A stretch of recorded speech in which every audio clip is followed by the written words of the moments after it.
Hey there, Postal here. So today we're taking out the F7U. This actually isn't a plane that I fly all that often. In fact, I haven't specialized it yet. And I don't really know why. I know when I first got it, I didn't quite like it. But the more I played it, the more I came to, to understand how the cannons work and to focus on getting these bombs dropped as quickly as possible. So let's go ahead and do that right now.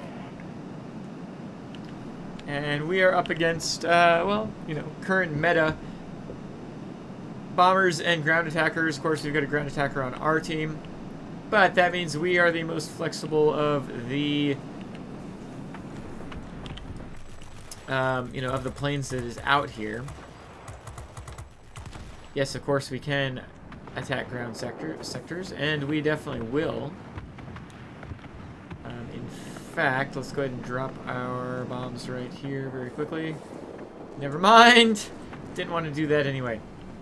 So let's go ahead and we're just going to head to the center then. Looks like there's two heavy fighters up top that we'll need to pay attention to. We've got pretty damn good speed with this plane, especially for a multi-role. We've got great speed. But in general, we've got good speed. So let's take advantage of that. Boop. Bombs away there. Boop. Bombs away there. Bombs away there.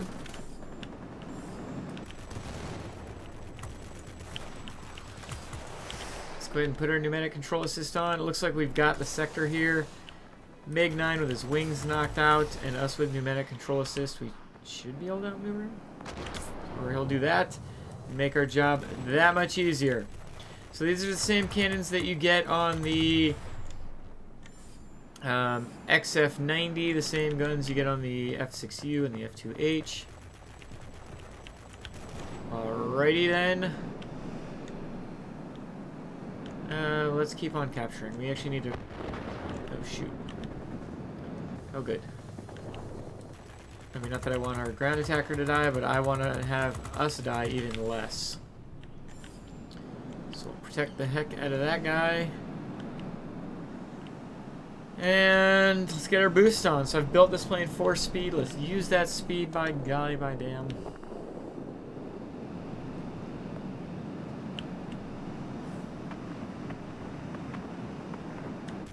Go.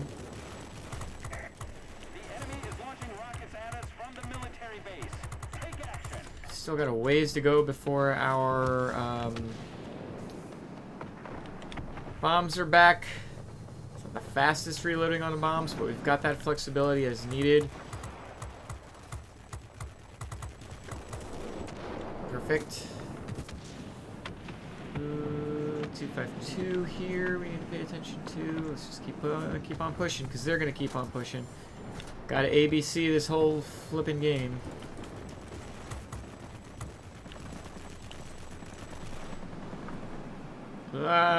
Come on. There we go. Probably not the smartest move to go after this guy, other than he's the only one here. Under normal circumstances, I definitely would not try to go for that guy. Let's really push here, try to get the center section, get everybody here. They're obviously going to be spawning a lot there. But we can go straight across and get the military base back that they're clearly going to cap in just a second. The military base has been captured by the enemy. I think I called it. So I'm going to drop two bombs here on the center just to make sure. And then another one right there. We actually can probably. Yep, definitely. Not even a probably there. Yet, sir. Oh no. Fighter on my booty, fighter on my booty. Not what I wanted to see. No, bad timing here. Postal, you're about to die. Let's see if I can't hit the air brakes here. Which I can. Now we need a boost. Can we boost? Oh, how did we survive that? Lots of air brakes, lots of turning. Somehow survive that. I'll take it. No arguments. Alright. Let's keep on pushing. Unfortunately, we've got a FW252 inbound who's probably going to freaking tear us up. He's actually going for a different plane. So let's go ahead and get him knocked out.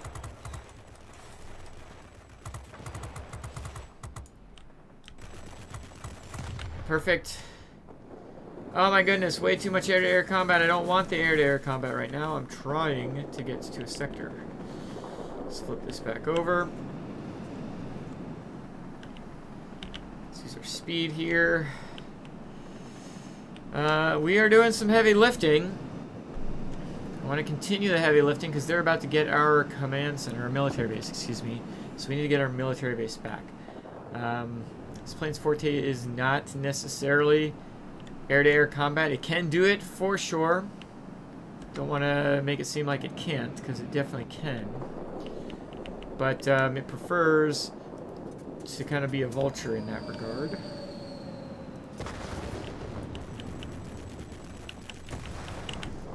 Oop, that bomb's a little bit off. See if I can't get this stuff knocked out. Go. Yep, that guy's gonna be dead. What do we need to do here? I'm actually not gonna go to the center just because I don't trust having to deal with the MiG again and everything else that can outturn me, which is quite a bit. Let's go ahead and get our speed on and get over to the garrison here. And we're gonna push on to that section. J7W can be a huge pain in the butt as well. Get our cannons here. Go for this heavy fighter, the one in the back.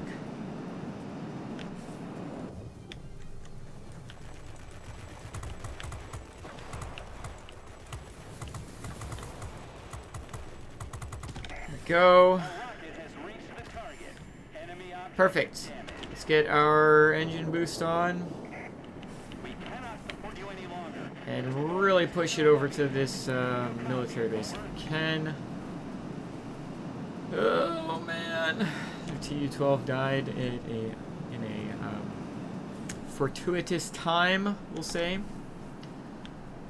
Javelin.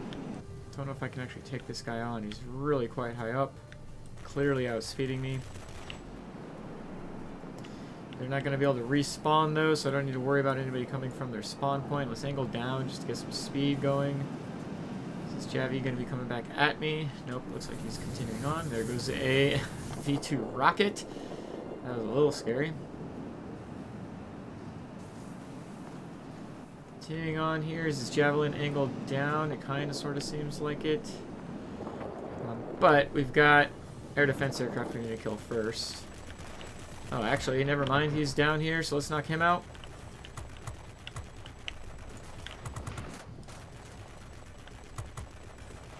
If I can get my cannons to hit. Seems like after Squall Line, suddenly they stop working, huh? Coincidence? Maybe. Let's angle down, get some speed here, so we can stick with this guy. My bombs are back. The enemy has taken over our military base. Show them who's boss. So we can't get this guy. Let's just angle down here, drop some bombs. There we go, better view.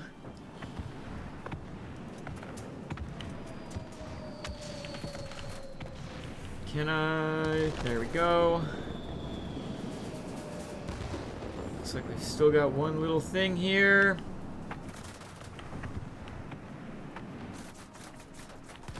Oh, seriously, I was not expecting that to happen. What the heck? Well, okay. We might lose this game. That was some weird AA just tearing me up suddenly. Fingers crossed.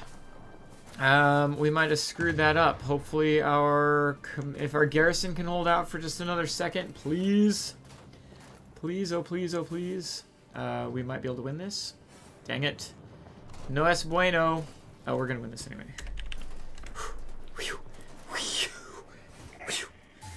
Dang. Ridiculously hard fought win there. Let's hop into a second game. Alright, second battle in, and it's more of the same, right? This time we've got a bomber instead of a ground attacker. And both of their planes are tier 10 instead of one tier 9.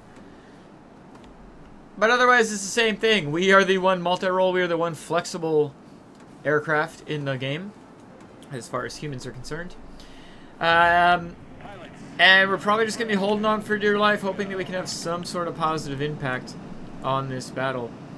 You know, it's not like an EF-131 or an SU-10 needs to have a an F7U there to support it, but we're going to try to be a positive impact on the battle anyway. Dropping bombs here. Looks like we've already got 2 sectors. Nice. Get our guns on target. Looks like I'm a popular kind of guy over here. The aircraft want to get me. Get the postal. That's okay. If I can get my guns on target, we'll actually get this sector a lot quicker. The guns are a little bit oddly positioned, so you definitely have to be aware of that. I didn't mention in the first battle. But they're not centrally located, but they're not out on the wing either. The command center is ours. Establishing communication with the main headquarters. All right, let's get this hunter knocked out. Attention all fighters. Enemy bombers detected. Okay. Not mean to ram him, but I guess we'll take it. I'm on 5 hit points. Okay. Craziness. All right, so we're down to a minute left of our reload on our bombs. We do not have the hit points to go ahead and get this SU-10 knocked out, at least not now. What we can do, though, is try to...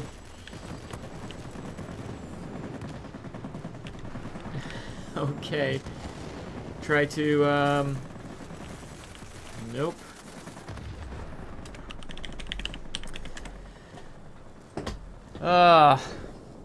We lost the sector, unfortunately, though. So let's, we'll just respawn in the center here and just hopefully get the command center, I guess. And then we'll move along. Fortunately, it's just a shame of, you know, getting that accidental ram. We were on such low hit points, we didn't have the ability to make a mistake anywhere in regards to getting behind that SU-10. So let's head on over to this sector. Maybe we can knock out this Yak-19 before he knocks out our GA. Probably not. Certainly doesn't look like it. We're moving like 1,000,000 miles an hour faster than he is, so probably in a hell of a lot of trouble here, actually.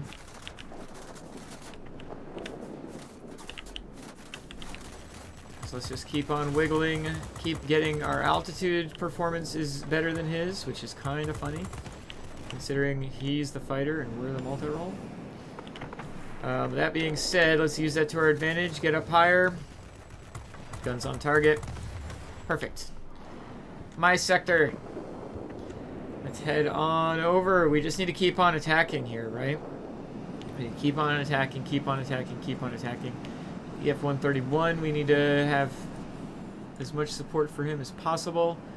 It looks like this is already basically knocked out, so let's just drop a bomb there. I'm going to drop...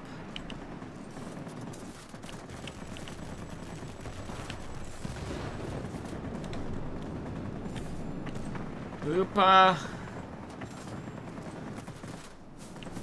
Drop the last bomb here. Let's see what we can get on target as far as guns are concerned. Oh, come on, cannons. I feel like these guns are trolling me right now. Cool. Excellent. There's still a plane over here, though. Yes, Swift. Swift is being Swift.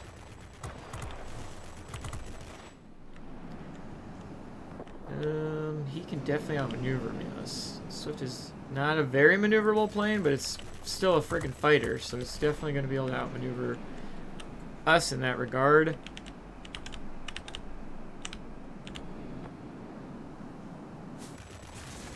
So unfortunately, yeah, we're just kind of toast here. Nobody wants to help me. So can't outspeed him, can't outturn him. Let's try to pull away here and see if we can survive for long enough to do something.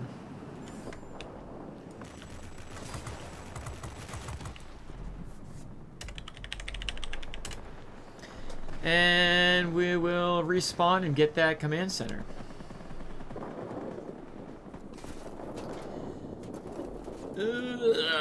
Don't know why the bots are not listening to us, but we'll just keep on. We just got to keep pushing. Fortunately, both their humans are above 6,000 personal points already. All we can do is try to out-cap them, if it's even possible. This plane, though, would be one of those few multi-rolls that I really would think has that capability. Yeah, the bombs don't reload nearly as quickly as they do on a ground attacker or a bomber, especially the tier 9 and 10 bombers. But it reloads quick enough, and you've got a strong air-to-air combat capabilities. It's just, what is this Yak 19 doing way up here?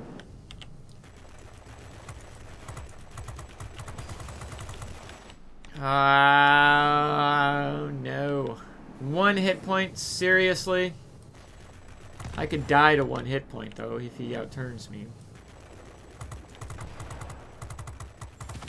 Perfect. Do we go defend now? That's the question, or do we keep attacking?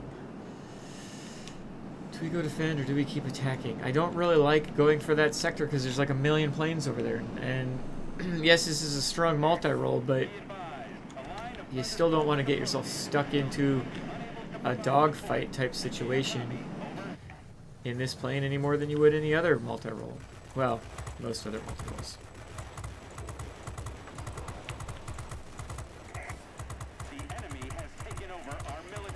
Unfortunately, not able to get this knocked out quick enough. 30mm cannons would have been more helpful. But my 20mm cannons were not able to get that taken care of. So what are we up against here? We got a Seahawk. We gotta wait for this particular sector to respawn here, basically. Try to get rid of this Seahawk.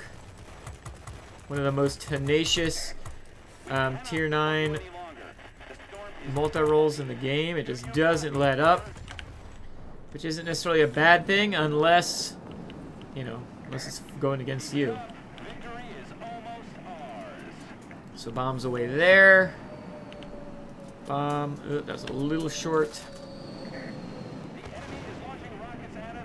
Let's see what we can do to go up higher here. The Hornet in the back.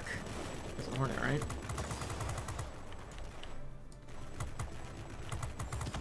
Okay. Keep on keeping on here.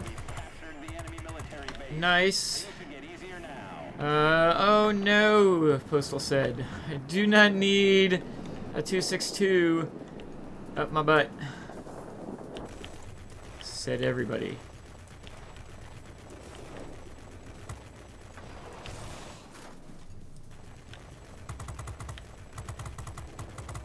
I know I've got a fighter inbound, but it's kind of like damned if you do, damned if you don't. Luckily, it's a Yak. It is the Yak. It just loves feeding us the kills.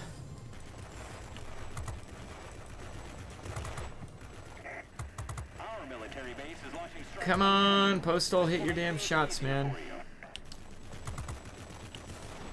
Pneumatic control assist. I need a boost away here.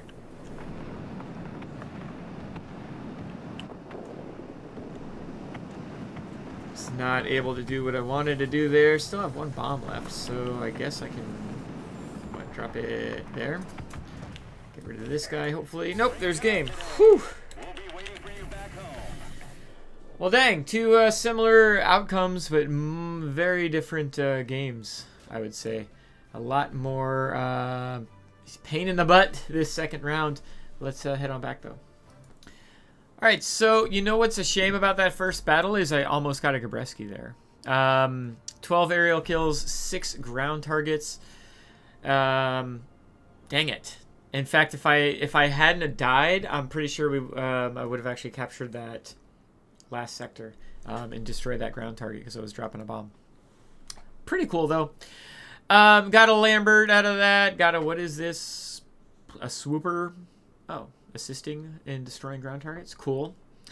So I really do enjoy this particular plane. You know, it is a well-balanced plane. And, you know, you've got the ability to do a little bit of everything. And I know that this plane can get even better, especially once they specialize it. Let's take a look at the second battle.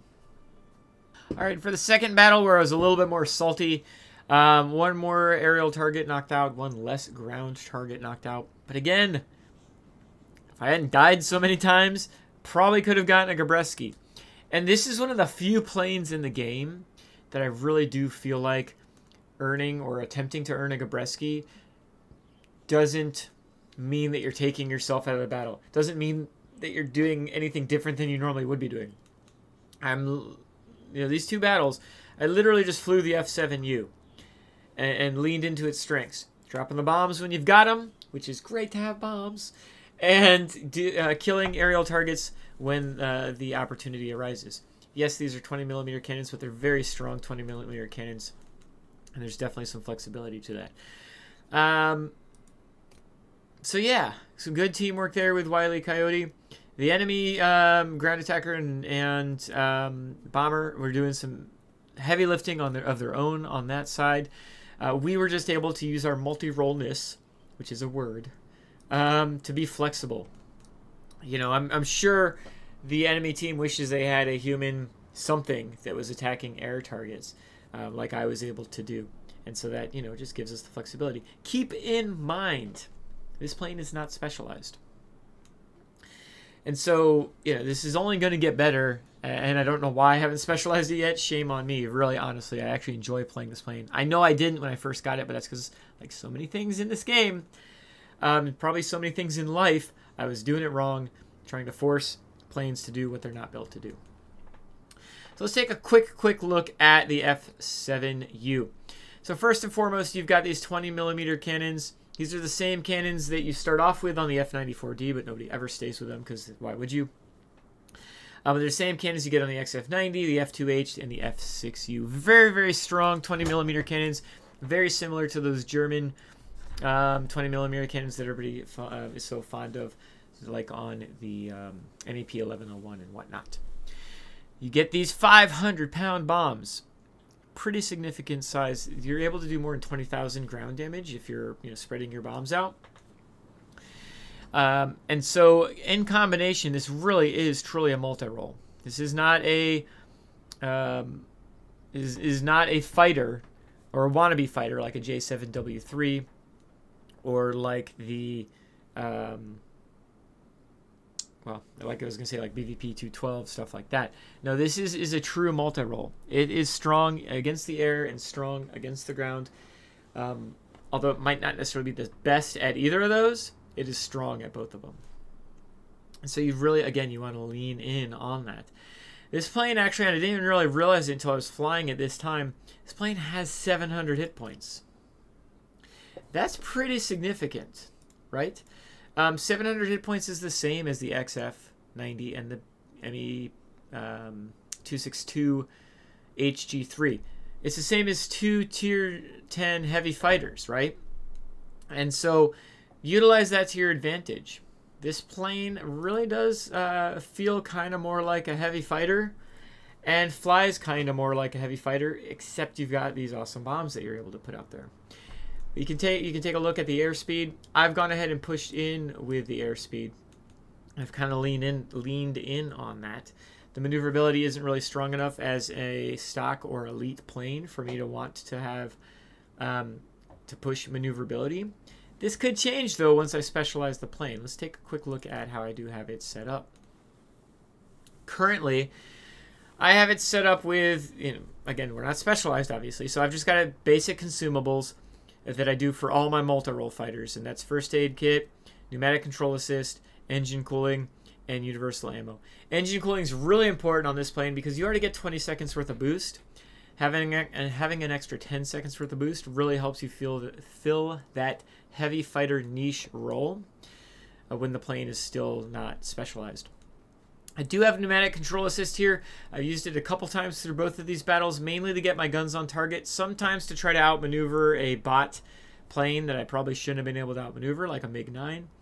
But typically, that's what I use this for, is to try to get myself out of a bad situation. I tend to prefer that on planes like this, even one that's not very maneuverable like this, over something like emergency control system. The reason being is because if my wings or tail get knocked out, I can use pneumatic control assist and still have some semblance of turnability. Yeah, it's not going to be as good as if I had the wings or tail put back in, but I could conceivably use my pneumatic control assist to keep me, flying relatively well. And so pneumatic control assist can be used in two different manners. What I'm really excited about is once I specialize it, my forward-firing weapon will be able to have an equipment slot. Not quite sure what I'll use, but literally anything will be fine with this particular gun setup. With 20mm cannons, they've got good distance. I could try to increase the distance to be even further out, to be 3,000 feet optimal distance. How nice would that be? I could also go with something like reinforced bolt carrier, which will allow me to have these guns fire for a longer period of time. I could also go, and probably will go, with gas operated action, which will just increase the damage per second of the guns. Sounds pretty good too, right? So what's awesome about the guns on this plane is whatever fits your style is going to be a viable option once it is specialized. Right now, because the plane is built for speed, it's just stock, it's a speed demon, I've gone ahead and leaned in on that. I didn't want to push towards maneuverability like I would with the Corsairs or even the F2G. I've gone the opposite way because the airspeed on this plane is so significant. I've got the improved polished skin, and I've got uprated engine. If I really want to go all in on speed, once I specialize it, I will put whatever it's called. I'll remember in a second. The boost system. We'll just call it the boost system. But there's some flexibility on this setup because you're going to have 3 equipment slots. I could put lightweight power unit. I could switch out the polished skin for lightweight wing frame and then have uprated engine and the boost system in here. So I've got that flexibility. I guarantee I'm going to fiddle around and experiment with this setup on this. I will probably just go all in for speed when I first specialize it and then tweak towards maneuverability as I get it further along. I have seen some really good pure maneuverability builds on this plane. If you haven't seen them, it's pretty substantial. I'm not sure that fits my playstyle with this particular plane. Is anybody? Well, not anybody. A lot of you might know I really like fighters. I love dogfighting. Making this into a turn build sounds very tempting, but I also like the fact that I want to see how fast I can get this plane to go. Can I get it up to into the 95 range on the airspeed? That would get me pretty excited. As far as equipment is concerned, on the cockpit, I've gone ahead with a gyroscopic sight. The argument could be made if I do go all in for a maneuverability build, maybe going with a G-suit. I'm not sure how much that'll actually work or be relevant on this plane. Cockpit armor seems like a waste of time. Navigational radio equipment seems like more of an experimental thing, so I probably won't utilize it, but I might try it out just to see. And we'll go from there. Right now, I'm very fond of the build that I have. I'm not, breaking any records or anything like that, but this is literally the first 2 battles I've played in this plane in months and months. It's a very comfortable build for me. So I'm actually really excited to just keep playing this plane, which I'll probably do right about now. Last thing I did want to point out, though, I was mentioning it a little bit. Here's where the cannons are located. And so be aware of that. They are separated. They're not fully on the nose. They are on the cowlings. And so, right above the engines. And so there is a separation there. Yeah, they're really close to each other as far as 2 and 2. But they play kind of sort of similarly to like 230mm cannons. Not fully, so don't say Postal said it's like firing a Swift cannons. It's not, but it is, just because sometimes planes will like get in between your cannon shots and you're like, what the heck, how am I missing these shots? Because they're, you know, wiggling in between your gun setup. So sometimes that can happen. Just be aware of how you're aiming, and you know exactly you know, how you're impacting that. Last thing that I want to take a look at is just how I have the pilot set up. I do have 7 points on this pilot. It is very tempting. So first things first, I have it set up wrong. I put the Aerodynamics Expert on here back when there was the bug for the equipment, and I was taking advantage of that. Right now, I should not have Aerodynamics Expert on here. I'm not going to take it off just because, you know, it is doing okay.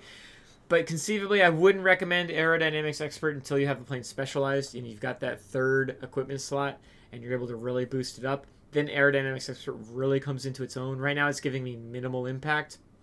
I've already got it. I'm going to be pushing towards specialization, so I want to set myself up for future success. Conceivably, I'd either want to go ahead and get Marksman 2, which is probably where I'd want to push towards, just so I can feel more comfortable with the cannons. Or I could go into Engine Guru 2. So if I was starting from fresh and I didn't have Aerodynamics Expert on here, I would probably go with Marksman 2, and then Engine Guru, and then be pushing towards getting Aerodynamics Expert once I've specialized it. Some might want to go with Engine Guru 2. I can understand that. I'm finding the only thing that I really... The only times that I have issues with the F7U is when I'm not able to get my cannons to work. And so Marksman 2 can't hurt in that regard. So there's my thoughts on the F7U. Is this a plane that you've gotten? I don't hear a lot of people talk about this plane. A lot of people, most people, will get to the F94D and say, why do I need to go any further? And I can't really argue with that. This is one of my most favorite planes in the game. The most fun planes, that's for sure. It's not my favorite plane, but it's definitely one of the most fun. Got the Vulcan cannon on here. But after this plane, you can get yourself the F7U. Completely different play style. Completely different play style. But still a really, really good plane. And I'm enjoying it. The more I play it, the more I enjoy it. I'd love to hear your comments down below, or feel free to hop in my Discord and we can talk about it there. Otherwise, I hope you enjoyed the video, and I hope you have a great day as well. And I'm going to just keep on hoping, because apparently that's the mantra to this video, is that I hope. Let's catch you next time. Bye.